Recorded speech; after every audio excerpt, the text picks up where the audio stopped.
हम मनुष्य से अच्छे और समझदार तो जानवर ही होते हैं। तो लीजिए हम जानवर देखने आ गए। पटना के जू में गेट नंबर 2 से एंट्री किए। लगा पता नहीं जानवर दिखे ना दिखे, इसीलिए नकली स्पैरो के साथ ही पिक्चर लेके काम चला ली।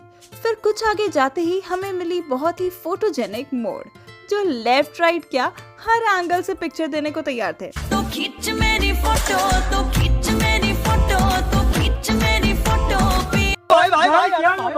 फिर हम आए चिंपैंजी देखने, जो काफी इंतजार के बाद भी नहीं देखा, तो हमने इसे देख के ही काम चला लिया। अबे साले, आई फील जू में तो इन्हें बिल्कुल सेलिब्रिटीज वाली फीलिंग आती होगी ना।